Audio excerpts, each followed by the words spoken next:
We are the Secret Sisters here from Muscle Shoals, Alabama, and we are going to play a murder ballad for you. It's called Mississippi.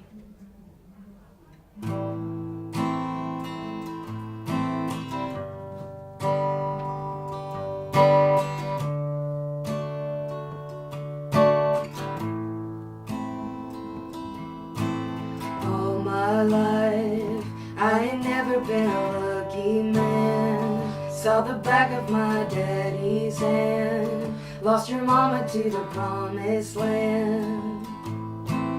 In my time, I ain't never had a thing that's mine, till they handed me a baby fine, my little girl. There are only two things I know: I get ugly when the whiskey flows. Wanted you to know I love you so, and I would kill before I let you go.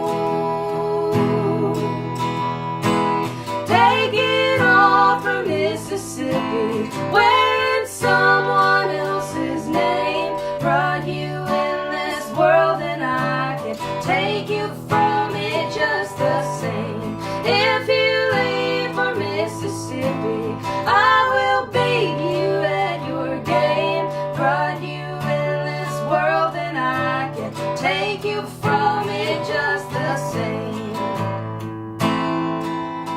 Ooh,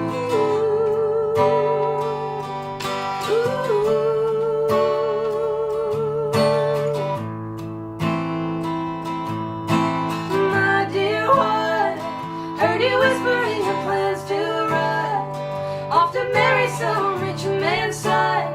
I bet he's never met a poor man's God. In the darkness you could not see, the drunken devil is trapped in me. 2 bullets in a crimson sea. Now I'm certain that you'll never be. Taking off for Mississippi, wearing someone else's name, brought you in this world and I can take you from it just the same. If you leave for Mississippi, I will beat you at your game. Brought you in this world and I can take you from it just the same.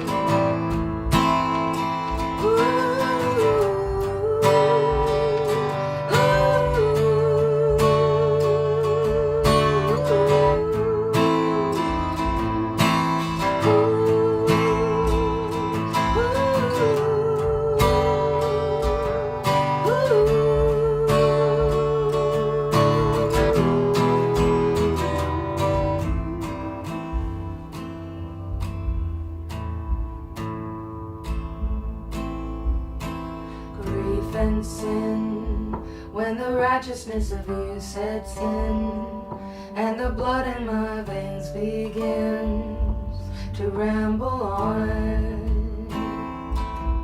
Now I know we can stand and judge the execution man, but we all have to make a trembling stand before the sun. Maple tree, can your branches carry me?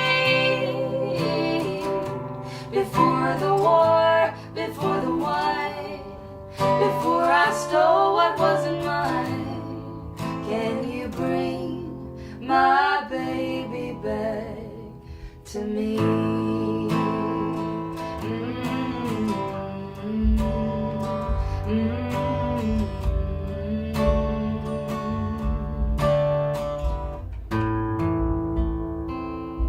It's probably a little creepy. It's performed by these like sweet little country voices, I know. and we're talking about murder. But there's nothing more country than that, I think. That's true. I mean, when you look at roots country music, when you look at bluegrass music, it's all, there are some dark songs, like Written to happier melodies to than really, we wrote. yeah, and I think we would be like not upholding the tradition well if we didn't at least try to write a murder ballad or 3 or 4 or 5 or 10.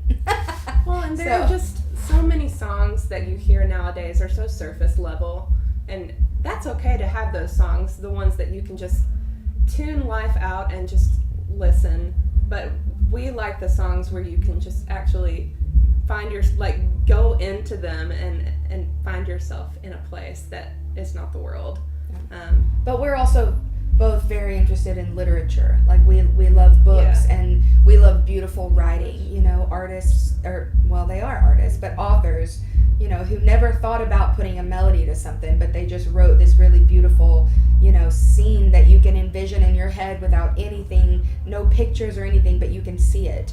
And we really want to be those kinds of writers, to where when you listen to our songs, you have a movie in your head that you can envision, you know, and it may look different than the next person's, but I love experiencing that as a music listener. And so if we can create that for the people who listen to our music, then I feel like that's a good direction. Yeah. My earliest memory of music together is probably on our family vacations. Whenever we would be driving to the beach, our entire family would sing together in 4-part harmony, and it would sometimes be, you know, the Four Seasons or a church song. Yeah, it just varied, but we would all take our separate parts. I would take alto, and Laura would take soprano, and my dad would take bass, and we would just all sing together. That's probably my earliest memory of us all singing together, but I think we would sing separate, you know, at other times. Yeah, that would probably be what I would say too. It's just, music's just always been kind of just a part of our lifestyle, you know. It's been a family tradition for us, and so, you know, people ask, when did you start singing? I'm like, well, as soon as I could make noises with my throat, I was singing, because that's just what you do in our family. So yeah. I would say the harmony is from the church that we grew up going to. In the church that we were raised in, we didn't use any musical instruments whatsoever. And so you were encouraged to look at the notes on the page in the hymnal. And so that's kind of how we learned. Everybody just sang as a congregation together in the same room, and you would just sing harmony together, and that's really where it all came from. That and probably bluegrass. Our dad was in a bluegrass band growing up, and we learned a lot from him too. We've had people describe what we do as blood harmony, which is true, because there's something about being either sisters or brothers that really kind of creates that really unique sound that's actually very hard to replicate if you aren't in a band with a sibling.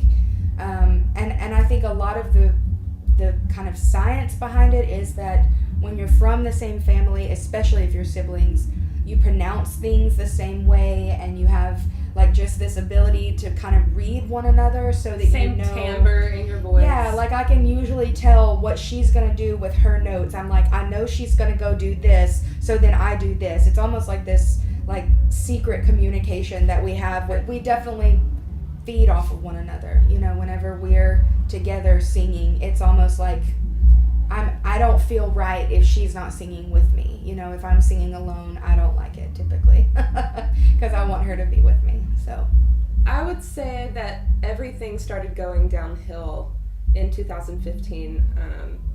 I guess it was when we fired someone who was working with us, and he did not respond well. So we were, from that point forward, he sued us, and not long after that, we were dropped from our record label at the time. And then right after that, we couldn't afford all the legal fees that were racking up due to the suing. And we went bankrupt and had no money. We were not getting any shows booked. It was just a really tough year. And so from that, I would say for about 8 months, we were not writing songs, we were not booking shows. We were thinking, okay, this is the end. We had a good run, but we should look elsewhere. But somehow, over that summer, we started writing songs again and coming back to it and trying to heal ourselves in some way. And those songs became the third record, and we showed those songs to who would be our producer for the record, Brandy Carlisle. And she just said, we've got to figure out a way to make this happen. And luckily she did, and she believed in it, and we reached out to our fans to help us fund it, and they did. They came together, and it was fully funded within 2 weeks. So that's the short version. We're definitely stronger because of all the things that we endured. I mean, and that's true no matter what your job is, you know, whether you're in music or you're a teacher or you're a, you know, work in an office. Whatever hardship. Right. Whenever you go through something hard, it's not so much about what your job is, but it's the fact that you're a person, and sometimes life is just hard. But when you get out of it on the other side, you always learn something, and it always does shape you. And I think you determine whether it shapes you for the better or for the worse. But for us, we definitely had a renewed sense of just gratitude and feeling really fortunate to get a second chance at what we love to do. We really kind of feel that this is our second chance to kind of go back out and make music that we love and travel and have all these experiences. So I think more than anything, it made us really, really grateful and really more confident in ourselves and in our choices and in our instincts that tell us what we should and shouldn't do. So yeah, we're stronger for it. Yeah.